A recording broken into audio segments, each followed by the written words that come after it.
for his Hanford Irrigation and Power Company. How could he have known that this closely knit community would rise to 51,000 people, and then dances on the weekends, and of course they played cards, and you know, they always took their children with them. They didn't leave them home. Babysitters were out of the question. We just had fun. We didn't have money, and of course we lived through the Depression in the 1930s, and we were just getting out of the throes of the Depression. When the government came in and took our land, things would have been different. But the winds of change were on the horizon. It was December 2nd, 1942. Only a year earlier, the Japanese attack on Pearl Harbor had plunged the United States into war. An elite group of scientists embarked on a secret mission called the Manhattan Project, a project to construct the world's first nuclear bomb. In order to make plutonium for the weapon, the government needed an isolated location, vast amounts of land, and a clean, abundant supply of water. When Lieutenant Colonel Franklin Matthias flew over the Columbia Basin, he found what he was looking for. Back in Chicago, they had the first chain reaction, and Fermi was there, and 3 months and 4 days later, they were in our town of Hanford, and we were told we had to leave. Of course, they had come out there, unknown to a lot of us. The government men that came out, we didn't see them, and I kept thinking, oh heavens, they've discovered oil or uranium or something in our back of our place, west of our ranch, because they were digging, and we thought, oh heavens, we'll be rich yet, but we didn't. I guess we would say in retrospect a bit irritating that there was nothing there, just a few farmers, one church, and that sort of thing. That's not true. There were farmers just beginning to get on their feet, as a lot of farmers were at that time, and their whole life was completely disrupted. Do I call it home? Well, yes, I think so. I think so. The decision was made. The Columbia Basin would be a vital part of the war effort. Families moved out and the government moved in. As Camp Hanford grew from the abandoned towns, trailers came by the thousands, and tar paper barracks rose overnight to house construction workers recruited from around the nation. But they couldn't tell us anything about Hanford. Nobody knew anything about it except that it was a war project. When we arrived here, something like 1 a.m., it was a long train, and so they stopped and we all had to get off. And they were there to meet us, and they're running all through all these crowds getting off of the train saying, operations or construction, operation or construction. I mean, you know, no one had that name, but it sounded like it. There was 3 of us drove from Helena, Montana in a car, and we said, if they'll hire all 3 of us, we're going to stay. Otherwise, we'll get back in the car and drive home. Well, they wanted people real bad, so they hired all 3 of us. Dadwood trailer had a sign on it that read, Hanford or Bust. Recollections from Robert Harmon. They were having major problems keeping employees, particularly women employees. It was such a horrible place to live. And no one would stay. And they had invested a great deal of money to hire people on the East Coast or anywhere they could find them to come out here. And people thought they were going to the great green Northwest. And they came here and found desert and dirt and dust and heat. It was hot. It was over 100 degrees. There was no air conditioning. And the wind blew and the dirt blew because they had a lot of land torn up. The stories are that a lot of people came and rode a bus to the site and got on the same bus going back to Pasco and didn't stay. Something over 120,000 people passed through the area as part of the construction. We were met by the greeters of DuPont, which they had at the station, and they brought us over here then in a cattle car. Well, transportation from Richland to Hanford was only in an old bus or what we used to call a cattle car. And the one I went up in was a cattle car. Now, a cattle car is just like an enormous bus, except the seats are all round on the exterior, everybody's facing the center. But they call them a... And my mother said, you must come up here and work this summer. And I said, why? I already have a summer job here. No, you must come up from Corvallis and have this once-in-a-lifetime experience. Thank goodness it was only once. I was in the barracks, but the barracks were so small. They were not expected to live in for long term. Very thin walls, little or no insulation, no indoor water in most of them. And you're making this great money, and that's why the only reason people stayed here, because they were making money. There was no place to spend it, so I guess the bank did pretty well. The lack of amenities abound, but it was to be the Columbia Basin environment that would cause the growing population the most trauma. The wind blew so much around here, and it was so aggravating for the people in construction out working, because the sand and dirt was blowing all over them while they were trying to do a job. But they got to calling those winds then termination winds. And some of the construction people would say, well, it was E.I. DuPont, but from now on, it's just E. DuPont, because I is leaving. On Fridays, when the wind blew, we had all these resignations, so we were busy getting their checks and whatever else ready for them so they could take off as fast as they could get out of there.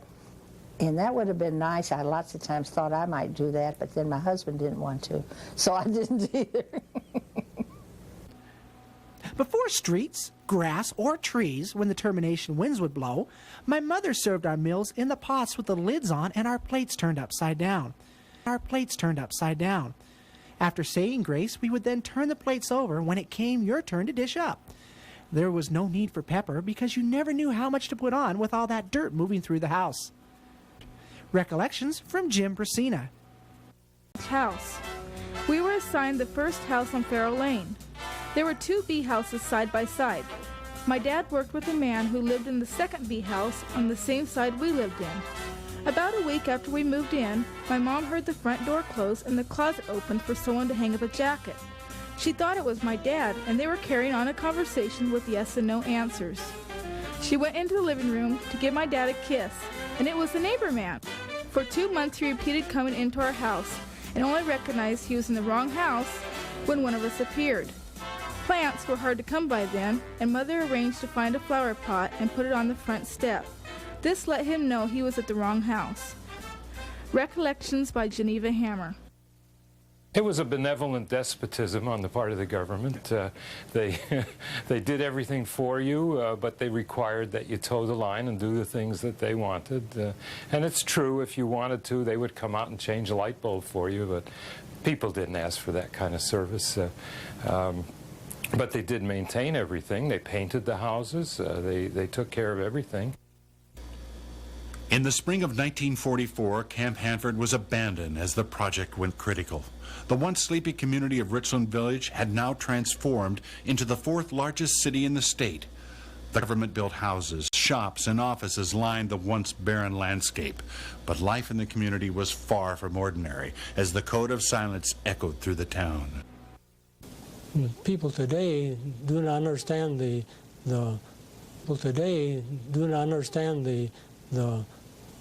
war feeling, the realization that something going on in Hanford was really significant, and there was a strong feeling that we were the workers back home to help the whole situation along.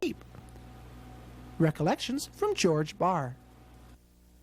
And of course, you'd go to a movie, there would be a big sign on the screen, "Silence means security." We didn't know what to talk about. We didn't know what we were doing. Had no clues what we were doing, except there was an enormous lot of concrete being poured. Matter of fact, there's a lot of rumors what was made at the plant. And this is a little sidelight. Apparently there was a show and tell in one of the schools, and one of the kids goes, I know what they're making at Hanford. And she says, what are they making? She says, toilet paper.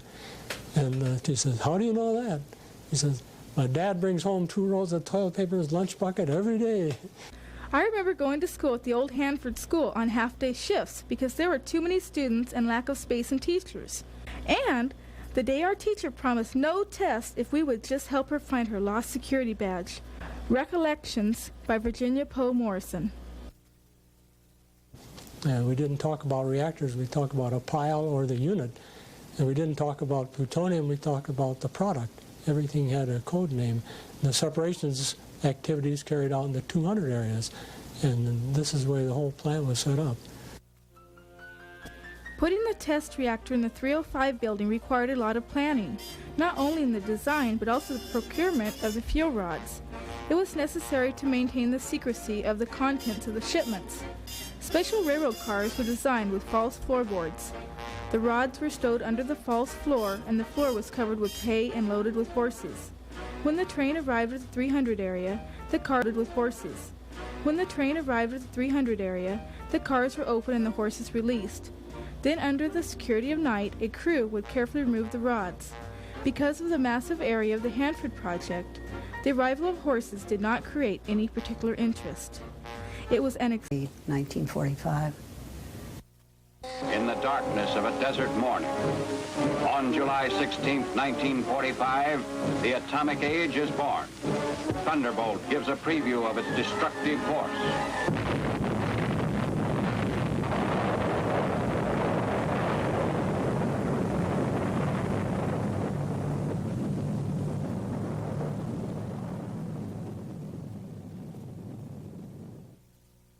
Great patriotism, just tremendous patriotism, because they said it's going to help the war effort. But no, we won the war, and believe me, if we had not developed this bomb ourselves, we would never know free land that we've known. And I think all young people should realize that. And I think people were much more trusting of the government back then than they do now. It was, you felt that they were trying to do the right thing, and that we were working towards a good end. The war to end all wars was over.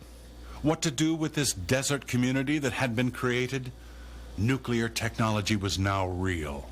With continued tensions throughout the world and a country looking for new forms of power generation, Hanford would live on. Homes were lost and families displaced, but history had been written, and the once quiet Columbia Basin would never be the same. You had no family here, so your friends were sort of your family. I know my son has said that many times. There were some of our friends whose children he grew up with, and The one sad thing is we had to give our land up. Somebody had to do that. So if it had not been our group, it would have been another town that would have been displaced, and the people would have gone through what we did.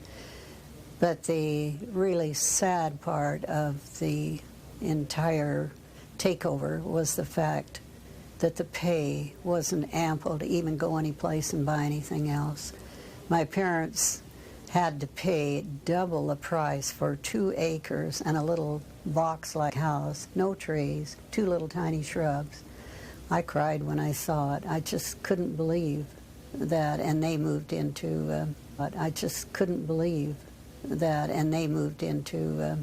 Richland, as I mentioned before. But no, and we're still patriotic. We see a flag go by, we stand up. And I keep telling my grandchildren how important this is. And my children, and I'm sure that they realize I'm proud of that flag.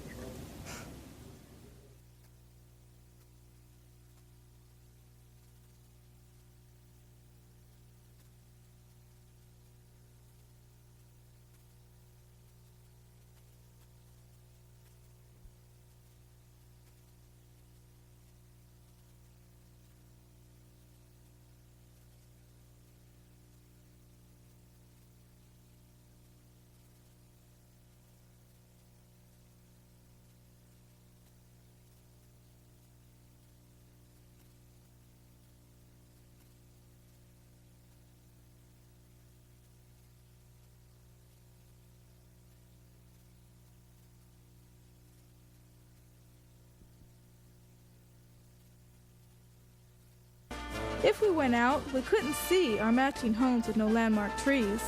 We'll have those moments to remember.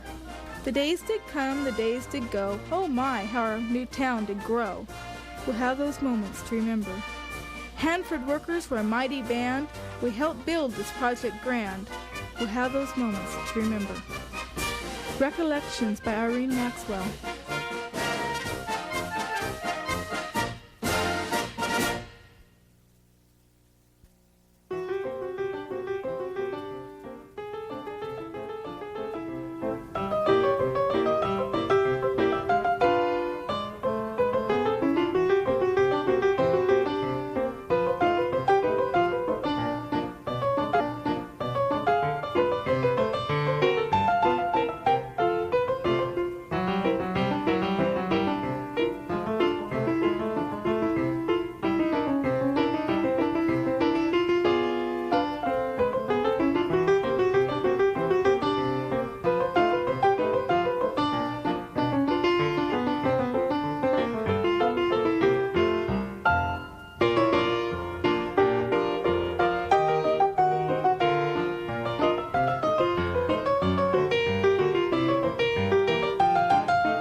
Have you noticed things getting crowded lately? Washington's population is growing. By 2025, 833,000 people are expected to move to Washington State. Well, that's the equivalent of another Richland, Vancouver, to police, fire, water, and sewer. All these things cost money. Growth is happening. We all need to work together to plan and pay for it.